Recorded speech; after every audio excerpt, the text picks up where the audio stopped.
അധ്യായം 55. നീ ഇപ്പോൾ പഴയ നീലിമയല്ല. നീലിമ ആശങ്കയിൽ റാമിന്റെ നേർക്ക് നോക്കി. അയാൾ എന്ത് കാര്യത്തെക്കുറിച്ചാണ് പറയുന്നത് എന്നവൾക്ക് മനസ്സിലായില്ല. അപ്പോൾ നീലിമയുടെ മുഖത്ത് ആശങ്ക ശ്രദ്ധിച്ച റാം പറഞ്ഞു, അല്ല, എനിക്ക് ഡ്രസ്സ് തിരികെ തരാൻ അഡ്രസ് വേണ്ടേ? നീലിമ അത് തന്നില്ലല്ലോ. റാംദേവ് ചിരിയോടെ ചോദിച്ചു. അപ്പോൾ നീലിമ പുഞ്ചിരിച്ചു. എന്നിട്ട് പേഴ്സിൽ നിന്ന് ഒരു കാർഡ് എടുത്ത് അയാൾക്ക് കൊടുത്തു. ഇതിൽ അഡ്രസ് ഉണ്ട്, ഫോൺ നമ്പറുമുണ്ട്, എന്തെങ്കിലും ഉണ്ടെങ്കിൽ വിളിച്ചാൽ മതി. നീലിമ പറഞ്ഞു. അത് കേട്ട് റാംദേവ് പുഞ്ചിരിച്ചുകൊണ്ട് കാർഡ് വാങ്ങി. സിദ്ധാർത്ഥ തന്നെ തിരയുന്നുണ്ടാവുമെന്ന് നീലിമ അപ്പോഴാണ് ഓർക്കുന്നത്. അവൾ ഉടനെ അയാളോട് ബൈ പറഞ്ഞ ശേഷം അവിടെ നിന്നും നേരെ സിദ്ധാർത്ഥിന്റെ അടുത്തേക്ക് നടന്നു. അവൾ പോകുന്നത് റാംദേവ് നോക്കി നിന്നു. സിദ്ധാർത്ഥ നീലിമയെ കാത്തു. അവൾ നേരത്തെ ഇരുന്ന ടേബിളിൽ ഇരിക്കുന്നുണ്ടായിരുന്നു. അവന്റെ മുഖത്ത് നേരിയ ദേഷ്യം പ്രകടമായി തുടങ്ങിയിരുന്നു. നീലിമ ഉടനെ അവന്റെ അരികിൽ ചെന്നിരുന്നു. അപ്പോഴാണ് സിദ്ധാർത്ഥ് അവളുടെ വേഷം ശ്രദ്ധിക്കുന്നത്. ഞാൻ എവിടെ പോയത്? അല്ല, ഏതാ ഈ ഡ്രസ്സ്? മറ്റേ ഡ്രസ്സ് എവിടെ? സിദ്ധാർത്ഥ് ചോദിച്ചു. അത് വൈൻ ഡ്രസ്സിൽ വീണു. അപ്പോ ആ ഫേമസ് ആക്ടറില്ലേ റാംദേവ്, അയാൾ ഹെൽപ്പ് ചെയ്തു. അയാളാണ് ഈ ഡ്രസ്സ് തന്നതൊക്കെ. സത്യത്തിൽ അയാളുടെ തന്നെ കൈത്തട്ടിയാണ് വൈൻ വീണത്. സോ ഞാനിത് വാങ്ങി ഇട്ടോണ്ട് പോന്നു. നീലിമ കൂസലില്ലാതെ പറഞ്ഞു. സിദ്ധാർത്ഥിന്റെ മുഖം അത് കേട്ട് കോപത്തിൽ തൊടുത്തു.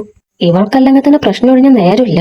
എന്നിട്ടിപ്പോ കണ്ടവനോടൊക്കെ ചെന്ന് മിണ്ടി അവൻ കൊടുത്ത ഡ്രസ്സ് ഇട്ട് വന്നിരിക്കുന്നു. ഇതിന് ഞാൻ എന്താ ചെയ്യേണ്ടത്? സിദ്ധാർത്ഥ് മനസ്സിൽ പറഞ്ഞു. അപ്പോൾ സിദ്ധാർത്ഥ് അവളുടെ മുഖം അവന്റെ നേർക്ക് ബലമായി തിരിച്ചു വെച്ചു. എന്നിട്ട് പറഞ്ഞു, അതെ, കണ്ടവരൊക്കെ ഹെൽപ്പ് ചെയ്യാൻ വരുമ്പോ നിന്ന് കൊടുക്കേണ്ട കാര്യമില്ല. മാത്രമല്ല, നീ ഇപ്പൊ പഴയ നീലിമയല്ല, മിസ്സി സിദ്ധാർത്ഥ് വിഷയാണ്, മറക്കണ്ട അത്. നീലിമയെ നോക്കി സിദ്ധാർത്ഥ് പറഞ്ഞു. അവൻ മിസ്സി സിദ്ധാർത്ഥ് വിഷ എന്ന് പറഞ്ഞത് നീലിമയ്ക്ക് നന്നായി ബോധിച്ചിരുന്നു. അവൾ അവനെ നോക്കി നിൽക്കെ സിദ്ധാർത്ഥ് അവളുടെ കവിളിൽ നുള്ളി. എന്നിട്ട് പറഞ്ഞു, ഇനി എങ്ങാനും ഇമാതിരി പരിപാടി കാണിച്ചാലുണ്ടല്ലോ. സിദ്ധാർത്ഥ കൊഞ്ചുന്ന മട്ടിലാണ് അത് പറഞ്ഞത്. നീലിമ അപ്പോൾ അവനെ നോക്കി. സിദ്ധാർത്ഥ് വിട്ടെ, എനിക്ക് വേദനിക്കുന്നുണ്ട്. നീലിമ പറഞ്ഞു. ആ, വേദനിക്കട്ടെ, സിദ്ധാർത്ഥ് പറഞ്ഞു. അപ്പോൾ നീലിമയുടെ കണ്ണുകൾ നിറയാൻ തുടങ്ങി.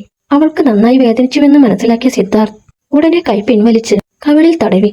സോറി, പോട്ടെ, സാരില്ല, അവൻ പറഞ്ഞു. അത് കേട്ട് നീലിമ അതിശയത്തോടെ അവനെ നോക്കി.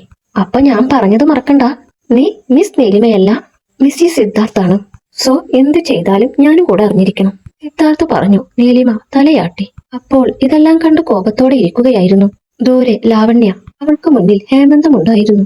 ഹേമന്ത്, നീ ഇനിയെങ്കിലും പറ, അവന്റെ ആരാ നീലിമ? നിനക്കറിയാമായിരിക്കുമെന്ന് എനിക്കറിയാം. ഹേമന്തിനെ നോക്കി ലാവണ്യ ചോദിച്ചു. നോക്ക് ലാവണ്യ, എനിക്കറിയാവുന്നത് ഞാൻ നിന്നോട് പറഞ്ഞു. എനിക്കറിയില്ല ശരിക്കും അവന്റെ ആരാണ് നീലിമ എന്ന്. അവർ പറയുന്നത് ബന്ധുവാണെന്നല്ലേ. നിനക്കത് വിശ്വസിക്കാൻ എന്തെത്ര ബുദ്ധിമുട്ട്? ഹേമന്ത് ചോദിച്ചു. ലാവണ്യ അത് കേട്ട് ദേഷ്യത്തോടെ അവനെ നോക്കി. ഹേമന്ത്, ഞാൻ അത്ര ബുദ്ധിയില്ലാത്ത പെണ്ണൊന്നുമല്ല. ഇത്ര അടുപ്പം സിദ്ധാർത്ഥ ഒരു പെണ്ണിനോട് കാണിക്കുന്നുണ്ടേ അവന്റെ വളരെ അടുപ്പമുള്ള ആരോ ആണ് നീലിമ എന്ന് എല്ലാവർക്കും ഊഹിക്കാൻ പറ്റും. നീ അവന്റെ കൂടെ ചേർന്ന് പൊട്ടം കളിക്കുക, ലാവണ്യ പറഞ്ഞു. ഹേമന്ത് അത് കേട്ട് അവളെ നോക്കി. അങ്ങനെയെങ്കിൽ അങ്ങനെ, എനിക്ക് ഈ കാര്യത്തിൽ കൂടുതലൊന്നും പറയാനില്ല. നീ വേണമെങ്കിൽ സിദ്ധുവിനോട് നേരിട്ട് തന്നെ ചോദിച്ചു നോക്ക്, ഹേമന്ത് പറഞ്ഞു. അത് നീ പറയേണ്ട കാര്യമില്ല. എനിക്കറിയാം എന്ത് വേണമെന്ന്. നിനക്ക് എല്ലാ കാര്യം അറിയാമെന്നും എനിക്കറിയാം. നീ പറയാത്തതാ, ലാവണ്യ അരിശത്തോടെ പറഞ്ഞു. അപ്പോൾ ഹേമന്ത് മനസ്സിൽ പറഞ്ഞു, ഉവ്വ, ഞാൻ തന്നെ നീലിമ ശരിക്കും അവന്റെ ആരാണെന്ന് മനസ്സിലാവാതെ നട്ടം തിരിഞ്ഞു നടക്കുക. അവൻ കല്യാണം കഴിച്ച കാര്യം മാത്രം അറിയാം. അവന്റെ ഉദ്ദേശം എന്ത് തേങ്ങയാണോ എന്തോ. അപ്പോഴാണ് ഇവളുടെ ഓരോ സംശയം. കണ്ടോ, നീ മറുപടി പറയാത്തത് കണ്ടോ, ലാവണ്യ പറഞ്ഞു. ഹേമന്ത് അത് കേട്ട് ദേഷ്യത്തോടെ അവളെ നോക്കി. നിന്റെ ഇപ്പോഴത്തെ പ്രശ്നം എന്താ? നീലിമ അവന്റെ ആരായാലും നിനക്കെന്താ? ഹേമന്ത് ചോദിച്ചു. ഒരു നിമിഷം ലാവണ്യ ആകെ വല്ലാതെയായി. അവൾക്ക് സിദ്ധാർത്ഥ തന്റെ ആരാണെന്ന് ചോദിച്ചാൽ പറയാൻ അറിയില്ല. പക്ഷെ അവനാണ് തനിക്ക് എല്ലാം എന്നറിയാം. ഹേമന്തിനോട് അത് പറഞ്ഞാൽ ശരിയാവില്ല. നീ എന്തിനാ കൂടുതൽ ചോദ്യങ്ങൾ ചോദിക്കുന്നത്? അറിയാവുന്നത് അങ്ങ് പറഞ്ഞ പ്രശ്നം തീർന്നില്ലേ, ലാവണ്യ ചോദിച്ചു. എനിക്കൊരു തേങ്ങയും അറിയില്ല. നീ ഒന്ന് പോകുന്നുണ്ടോ? ഹേമന്ത് സഹിക്കിട്ട് പറഞ്ഞു. ഞാൻ പൊക്കോളാം, പക്ഷെ ഇനി നമ്മൾ തമ്മിൽ കാണില്ല. ലാവണ്യ പോവാനായി എഴുന്നേറ്റു. അപ്പോൾ അവൾ പിണങ്ങി പോവുകയാണെന്ന് മനസ്സിലാക്കിയ ഹേമന്ത് ഉടനെ അവളോട് പറഞ്ഞു. ലാവണ്യ, ഞാൻ പറയുന്നത് കേൾക്ക്. നീ വിചാരിക്കുന്നത് പോലെയല്ല കാര്യങ്ങൾ. സിദ്ധാർത്ഥിന്റെ സ്വഭാവം അറിയുന്നതല്ലേ നിനക്കും, ഹേമന്ത് പറഞ്ഞു. ഹേമന്ത് മതി. സിദ്ധാർത്ഥിന്റെ കാര്യങ്ങൾ ആരെക്കാളും അറിയാവുന്നത് നിനക്കാണെന്ന് എനിക്കറിയാം. സോ കൂടുതൽ ഉരുളണ്ട നീ, ലാവണ്യ പറഞ്ഞു. ലാവണ്യ, നിനക്ക് പറഞ്ഞാൽ മനസ്സിലാവുന്നില്ല. ഞാൻ എത്ര വട്ടം പറഞ്ഞു, നീ ഇപ്പോ എന്നെ കാണാൻ വരുന്നത് പോലും സിദ്ധാർത്ഥിന്റെ കാര്യം ചോദിക്കാനാണ്. എനിക്കതെല്ലാം നല്ല ബുദ്ധിമുട്ടാവുന്നുണ്ട്. ഞാനത് തുറന്നു പറയുന്നില്ലെന്ന് വെച്ച് അതൊരു അവസരമായി എടുക്കരുത്, ഹേമന്ത് പറഞ്ഞു. എനിക്ക് സിദ്ധാർത്ഥിന്റെ കാര്യമേ സംസാരിക്കാനുള്ളൂ. നിനക്ക് പറ്റില്ല എന്നുണ്ടേ നിന്നോട് സംസാരിക്കുന്നത് ഞാനങ്ങ് നിർത്തിയാ പോരെ, ലാവണ്യ പറഞ്ഞു. എന്നിട്ട് അവൾ ഉടനെ എഴുന്നേറ്റു. കാര്യങ്ങൾ കൈവിട്ടു പോകുകയാണെന്ന് ഹേമന്തിന് തോന്നി. നീ പോവണ്ട, എനിക്ക് പറയാനുള്ളത് കേൾക്ക്. എനിക്ക് നിന്നോട് കുറച്ച് സംസാരിക്കാനുണ്ട്, അതെങ്കിലും കേൾക്ക്, ഹേമന്ത് പറഞ്ഞത് കേട്ട് ലാവണ്യ തിരികെ ഇരുന്നു.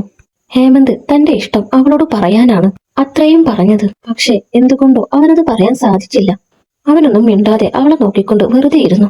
എന്താ പറയാനുള്ളത് പറഞ്ഞു തുലക്ക്. സിദ്ധാർത്ഥിന്റെ ആരാ നീലിമയെന്ന് പറയാതെ നമ്മളിനി കാണുന്ന പ്രശ്നമില്ല, ലാവണ്യ പറഞ്ഞു. അപ്പോൾ ഹേമന്ത് അവളെ നോക്കി. നീലിമ അവന്റെ ആരാണെന്നൊന്നും കൃത്യമായി എനിക്കറിയില്ല.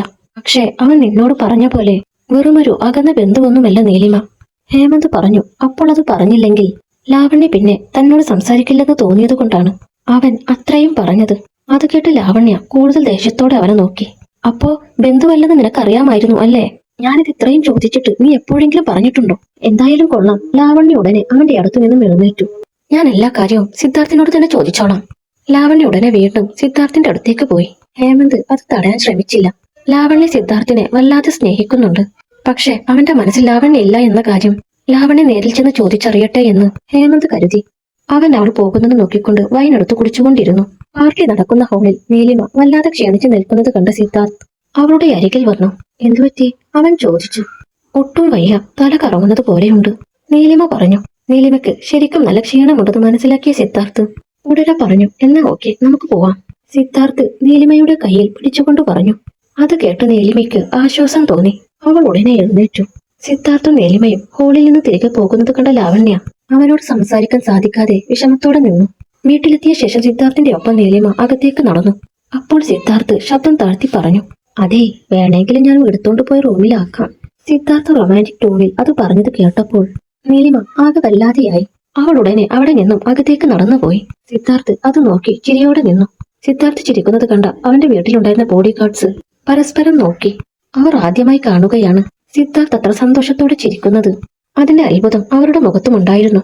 അകത്തേക്ക് പോയ നീലിമ കുളിക്കാൻ വേണ്ടി കയറി. സിദ്ധാർത്ഥ് അവന്റെ മുറിയിലേക്കും പോയി. അശ്വിൻ മല്ലികയുടെ കൂടെ ഉറക്കമായിരുന്നു. അവനെയും കൂടെ പാർട്ടിക്ക് കൊണ്ടുപോകാമായിരുന്നുവെന്ന് നീലിമ ആലോചിച്ചു.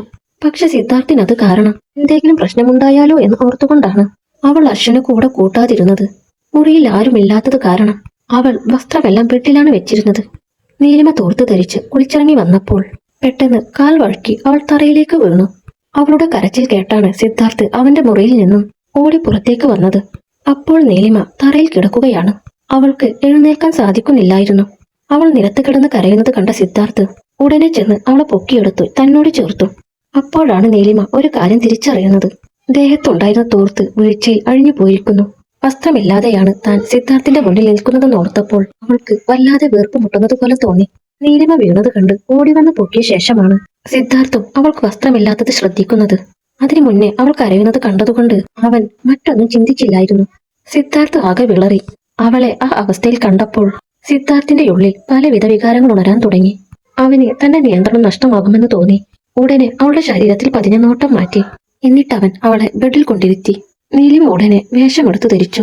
സിദ്ധാർത്ഥ് അവിടെ നിന്നും അവന്റെ മുറിയിലേക്ക് പോയി. ഷെടാ, എന്നെ ഈ അവസ്ഥയിൽ അയാള് ഇവിടെ ഇരുത്തിപ്പോയോ? ഞാനെങ്ങനെ എഴുന്നേറ്റ് നിൽക്കും ഈശ്വര?